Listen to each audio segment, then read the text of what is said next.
orang tua di Indonesia harus tahu tentang ini yang akan kita diskusikan.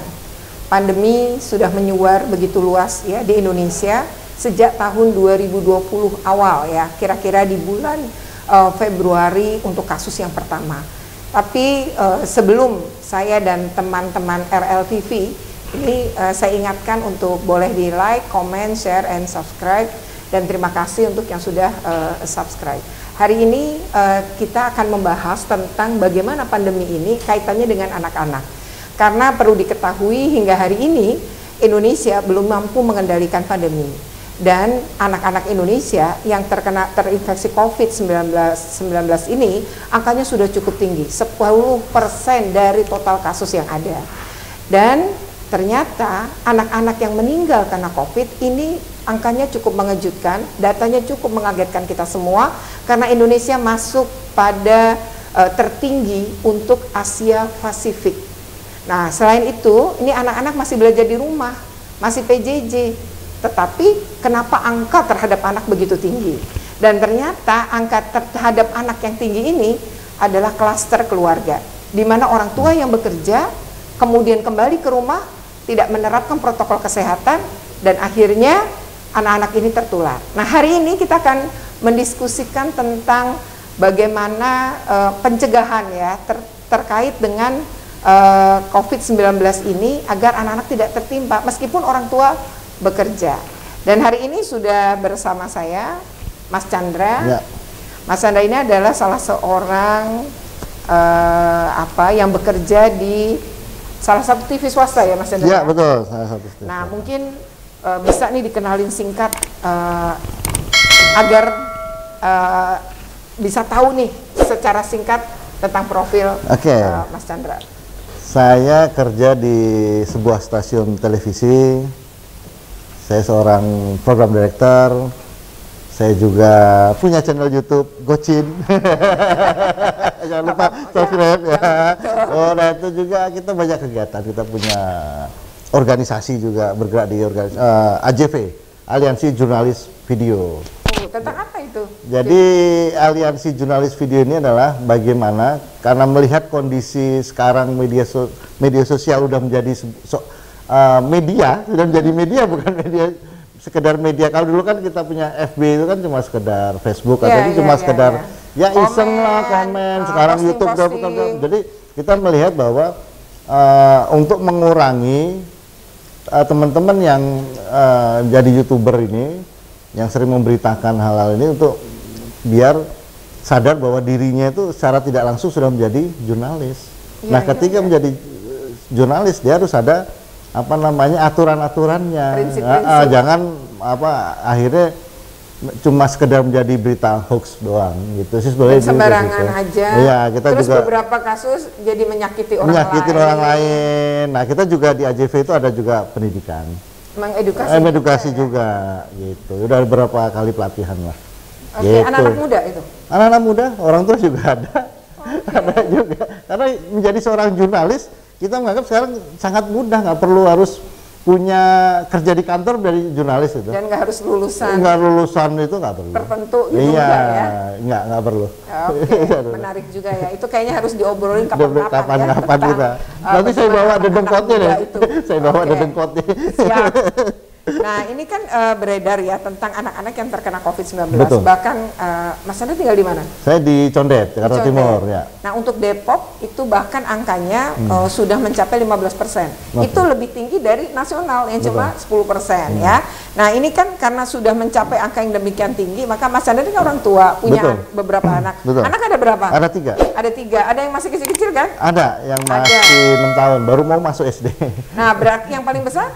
SMA. Nah, semua masih belajar dari rumah ya? Dari rumah. Dan pasti sudah dengar bahwa ada klaster keluarga yang anak-anak tertular. Udah dengar. Nah, tapi gimana? Angkanya saya kaget dengar tadi itu. Angkanya kaget segitu.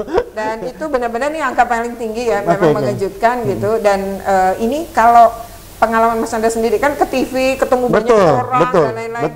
Itu gimana caranya agar anak-anak kita, anak-anak Mas Anda tuh nggak tertular? Itu gimana? Jadi yang pertama, kebetulan kalau di kantor itu ketat ya. Di kantor itu ketat, bahwa kita setiap mau melakukan kegiatan syuting di dalam studio kita harus sekarang, kalau dulu rapid Ya. rapid sekarang apa namanya Antigen. antigen, sekarang antigen gitu. Karena Jadi genos ya. iya antigen. Karena ya kan hampir setiap minggu kita melakukan itu. Jadi setelah itu ya kita harus sampai rumah jangan langsung meluk anak atau salaman, ya harus cuci tangan. Jangan megang-megang apapun, cuci tangan, mandi. Istri juga begitu, istri juga kebetulan kerja. Jadi gitu anak datangnya entar dulu.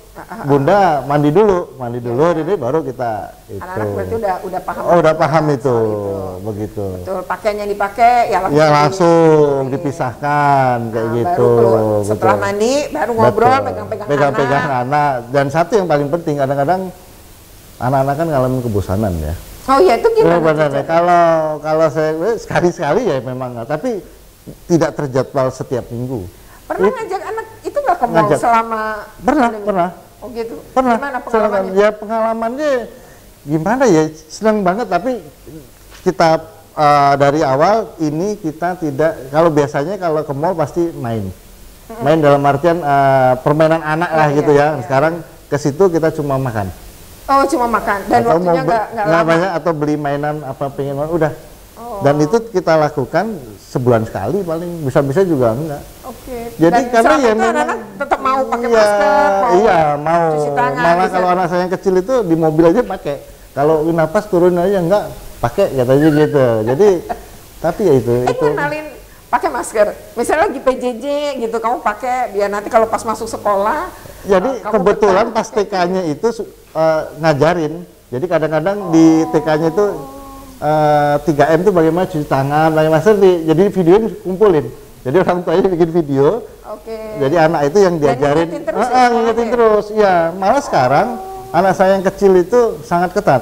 Jadi yang kerja di rumah, yang bantuin jagain anak saya ini, keluar sedikit cuci tangan.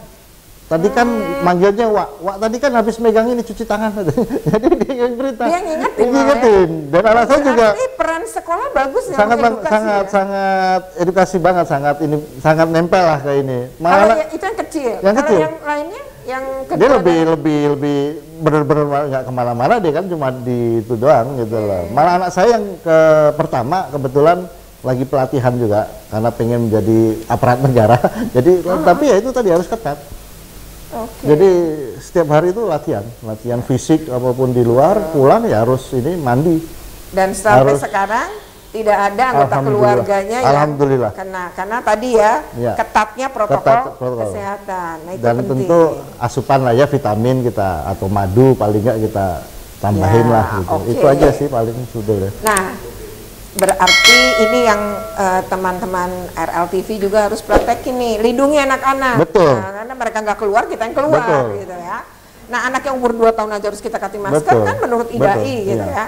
Dan sekarang ini kan lagi rame-ramenya nih Mas, Aisyah Wedding ya, soal paket perkawinan anak, meskipun setelah diselidiki ternyata ini hoax ya. Artinya kayaknya ada dugaan mengarah kepada pengalihan isu ya. Betul, karena katanya baru diisi sehari tuh website. langsung rame, langsung ketutup. Itu gimana? Ngikutin juga nggak, artinya tahu sebetulnya saya ketemu Mbak tuh pengen nanya itu juga.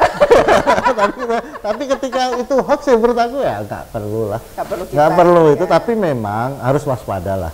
Tapi kalau perkawinan anak nggak setuju juga kan? Oh enggak lah, nggak setuju lah. Jangan karena ya kita yang ngalamin pernikahan kan itu udah pernah ngalamin, ketika udah tamat kuliah baru menikah, itu aja banyak hal, apalagi lu masih SMA gitu. Yang secara psikologinya belum matang. Kita yang udah melalui tahapan umur pendidikan juga aja kita ngalamin banyak kendala. Dan pasti ada kesalahan-kesalahan yang kita sesali juga ketika mendidik anak gitu ya. Nah itu udah dewasa ya. Secara itu siap lah, kalau secara biologi mungkin siap.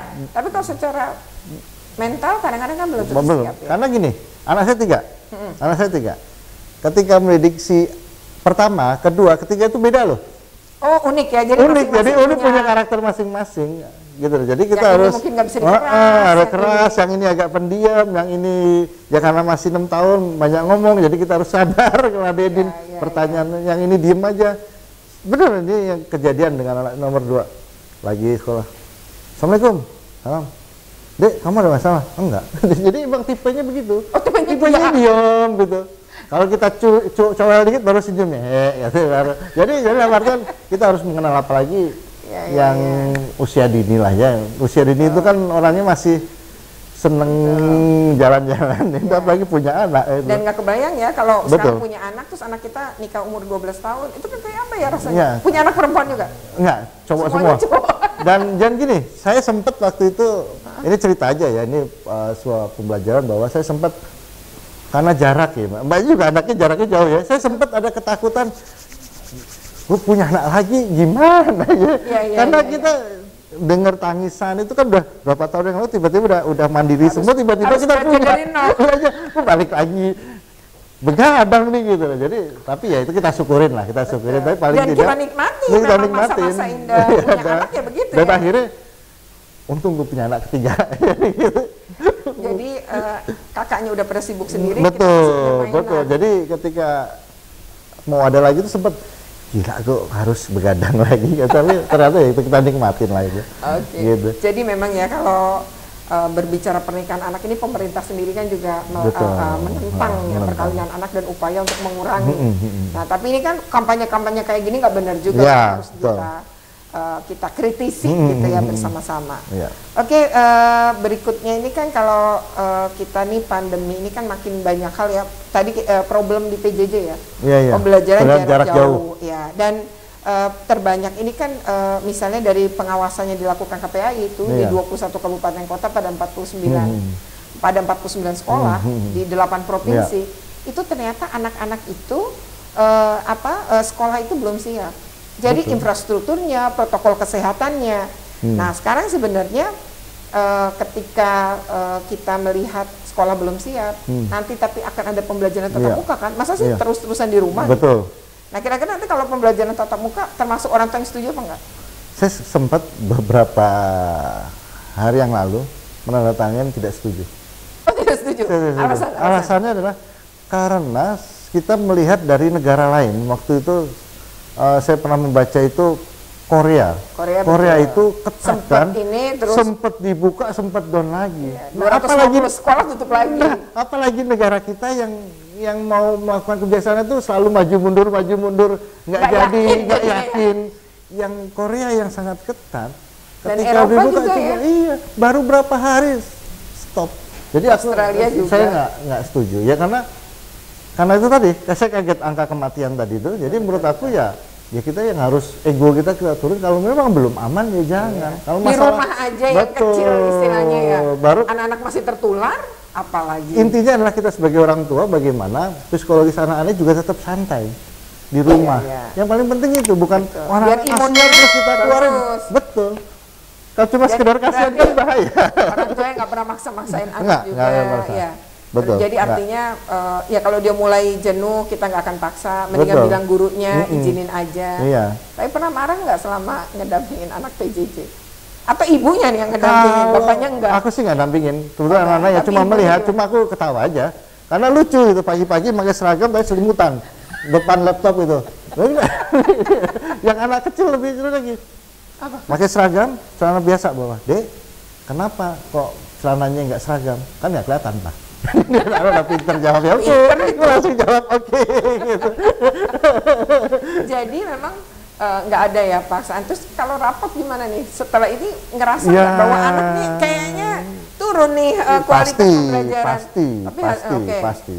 Itu gimana sebagai orang tua? Ya susah juga ya, kita juga nggak bisa mendampingin full. Kita selama ini ke sekolah anak-anak bisa, ya ke tatap guru kan pasti serius lah mendengarkan rujukan, ya meset-meset dikit, bilang aja gangguan sinyal ya kan, ya kan pasti dilakukan anak-anak. Tapi dalam artian ya kita mau tidak mau ya terima kenyataan.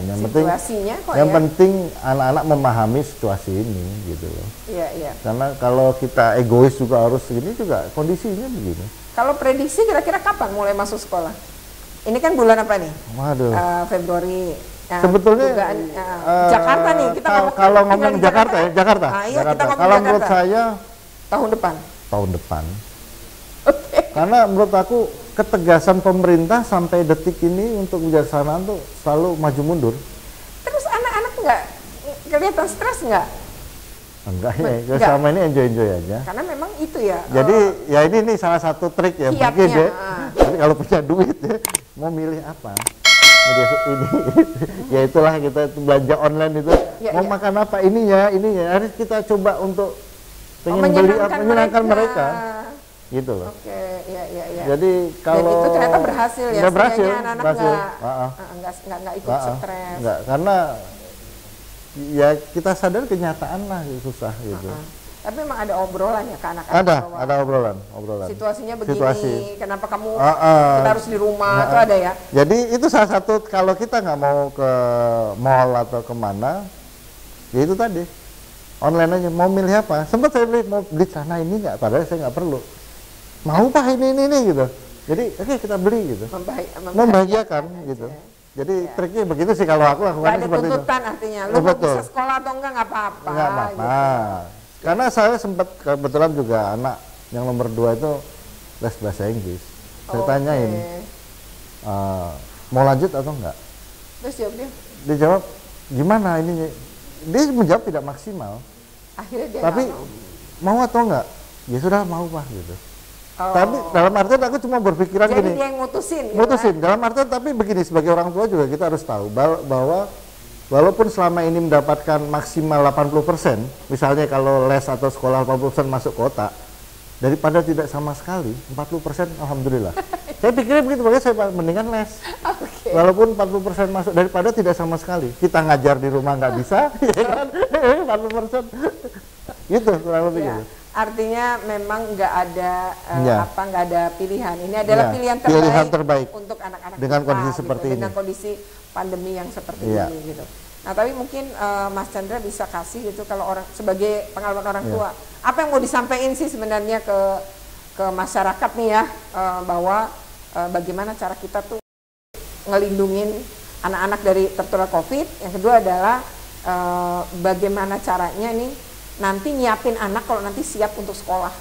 Jadi untuk kondisi sekarang ya paling tidak adalah membuat bagaimana sebuah keluarga kita tuh tidak tertekan dengan kondisi ini. Jadi situasi dalam rumah itu kita kondisikan seperti biasa, normal. Jangan jadikan sebuah masalah. Positif aja. Positif aja. Cuma memang kita harus membatasi.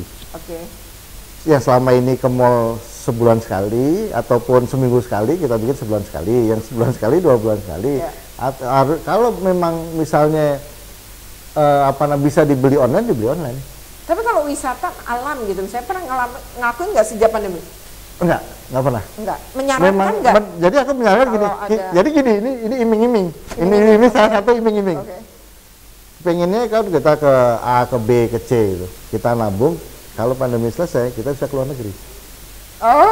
Mendingan begitu. Semangat dong ya. Semangat, daripada kita ke A sebulan sekali atau 2 bulan sekali. Kalau kita tabung dalam 1 tahun yang sudah kejadian, bisa ke Singapura paling nggak, atau ke Thailand yang murah. Kalau aku janjinya begitu. Atau ke Bali. Soalnya kan lagi heboh kemarin tahun baru kan Bali ya kan, ngomong kalau kita paksa kondisi sekian kita nggak tahu, mendingan kita nabung nih sekian bulan bisa ke Thailand. Artinya malah lebih menyenangkan, lebih benar-benar keluar malah. Betul. Yang paling penting yaitu tadi, yang keluarkan orang tua yang sering. Kita yang harus paling sadar dengan kondisi kita. Pulang ya harus begini, apa yang harus kita jaga. Betul. Itu aja. Jadi kan hak hidup anak nomor 1, hak sehat nomor 2, hak pendidikan nomor 3. Tapi kalau anak kita masih sehat, masih hidup, kan kita masih pendidikan masih bisa kita penuhi, ketinggalan masih bisa kita kejar. Jadi nggak usah maksa-maksa anak harus ranking lah, ya harus apa. Yang kedua, satu lagi aku tambahin satu, kalau kebetulan kita didik anak itu untuk suka baca. Jadi saya bawa ke toko buku daripada ke mall. Ya toko buku situlah nyontohin budaya baca, bangun budaya baca ya. Kamu pilih apa yang kamu mau. Biar dibaca aja di rumah, jangan kepikiran kemana-mana. Itu salah satunya. Ya novel, komik, terserah, nggak masalah. Pilih yang mau. Yang penting dia baca. Ya, ada yang bahasa Inggris ya. Gitu. Budaya baca betul harus. Karena udah mulai agak berkurang. Saya termasuk orang jadul yang nggak bisa baca di gadget, mendingan pegang. Jadi tadi hal-hal itu penting juga ya sebagai pengalaman. Jadi yang pertama tadi adalah upaya untuk orang tua harus patuh terhadap protokol kesehatan. Itu ya, orang tua. Ya, reviewnya itu betul, tadi ya. Betul. Yang kedua adalah mengurangi sedemikian rupa aktivitas di rumah untuk yang nggak perlu. Betul. Apalagi misalnya kayak ke mall, untuk hiburan boleh. Betul.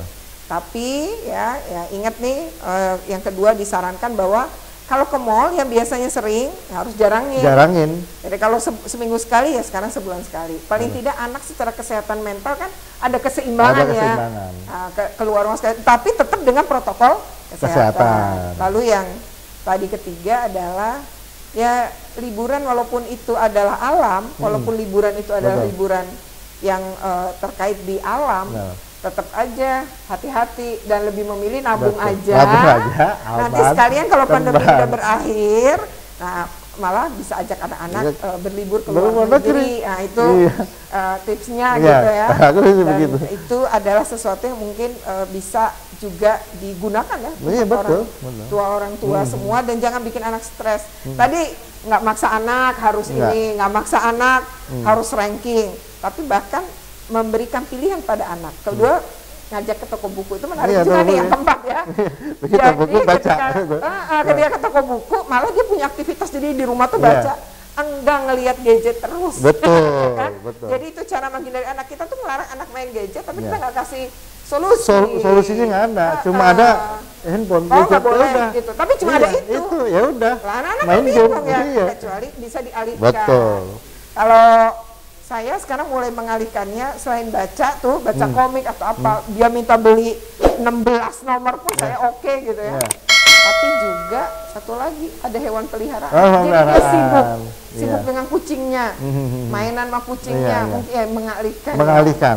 Karena tadi biar punya tanggung jawab juga, biar tanggung jawab. Iya betul, tanggung jawab terhadap ya tadi ngasih makan gitu, yang ngurus si kucing gitu ya. Tapi juga mengalihkan dari aktivitas-aktivitas yang terus-menerus ke gadget. Betul. Memang gadget itu mengaruhnya gila. Dan anak-anak sekarang rumah sakit jiwa itu awalnya nggak ada loh, nggak ada bangsal anak, sekarang mulai ada. Dan yang paling bahaya adalah kalau saya pornografi. Iya. Karena kita buka apa tiba-tiba nongolnya iklan itu kan. Dan itu ngerusak seluruh bagian otak kalau anak kita. Yang tua aja juga rusak, apalagi anak. Ngeri. Kapan-kapan memang harus kita omongin ya, biar teman-teman itu semua ini teredukasi. Itu ayah bunda dimanapun. Ya demikian kita sudah diskusi ya tentang bagaimana peran keluarga, ya peran ayah bunda dalam melindungi anak-anak selama berada dari rumah dari pandemi, di masa pandemi COVID-19. Dan tadi ada beberapa tips ya yang sudah disampaikan dari pengalamannya Mas Chandra. Dan sekarang apa saja sebenarnya tips yang lain, mungkin bukan hanya keluarga, tapi bahwa masyarakat sekitar pun harus melindungi anak-anak. Kalau saya ingin mengingatkan tentang 5 siap ya. 5 siap itu adalah daerahnya siap, kemudian sekolah harus siap, kemudian orang tua siap, dan anak juga siap, guru juga siap. Salah satu nggak siap ini memang sebaiknya belajar dari rumah tetap diberlakukan, dan pembelajaran tatap muka itu ditunda dahulu. Dan ketika kita berbicara 5 siap tadi, maka guru dan orang tua ini perannya besar. Tadi diceritakan juga tuh bagaimana peran sekolah ketika anak yang umur 6 tahun belajar pakai masker dan punya kesadaran menggunakan masker dan menyadari kenapa kita harus di rumah aja. Yang kedua, orang tua ini juga harus mengajarkan anak-anak. Kalau dia nyuruh anak-anaknya pakai masker, dia juga pakai masker. Jadi misalnya PJJ nih, lagi PJJ 15 menit pertama lah ya. Pertama kita harus ngajarin 15 menit pertama, nanti tambah 5 menit besoknya, terus 5 menit sampai anak sanggup pakai masker selama 4 jam.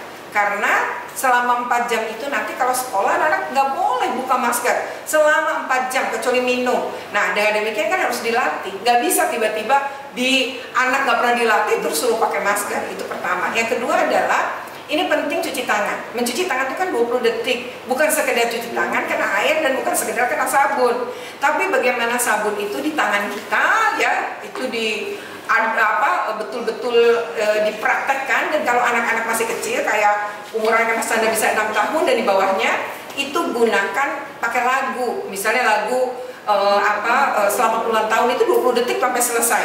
Kalau memang kita menyanyikan dalam hati, Kalau di awal mungkin dibunyikan, lama-lama hitungannya pas lagu aja. Nah dengan demikian maka bisa selesai. Itu adalah tips yang kedua. Nah tips yang ketiga saya rasa ini pemerintah juga harus mensosialisasi, karena banyak orang dewasa yang nggak peduli juga menggunakan masker dan jaga jarak. Ya sehingga mengadakan pesta dan lain-lain tanpa dengan jumlah tamu yang besar itu kan tanda tidak memahami jaga jarak. Nah ini yang ketiga, penting tetap orang tua dan guru ini mengajarkan tentang jaga jarak. Jadi nanti sekolah pun kelas kita hanya diisi separuh murid. Ya itu yang penting. Kenapa harus jaga jarak? Karena bersin dan batuknya orang yang kena COVID itu bisa berjarak, bahkan terlempar kalau dia bersin sampai 4-6 meter. Jadi ini penting bagaimana kita tetap menggunakan masker meskipun kita ini sehat, merasa sehat, karena barangkali kita bertemu dengan orang-orang yang dia OTG ya, dan satu lagi yang klaster kantor tuh banyak. Jadi bagi ayah bunda yang sudah bekerja, maka tetaplah menggunakan masker meskipun ngobrol dan makan siang bersama-sama dengan rekan kerja, karena seringkali penularan adalah berada di sana. Terima kasih ya Mas Chandra sudah berbagi di sini menjadi tamu, dan jangan lupa like, comment, share, and subscribe, dan pencet tombol lonceng di bawah ini, dan jangan lupa ya menonton channel YouTube Retno Listianti RLTV, dan juga YouTube Mas Chandra ya, Guci. Oke, sampai ketemu lagi. 5, 4 ngobrol-ngobrol. Pakai masker. Ya.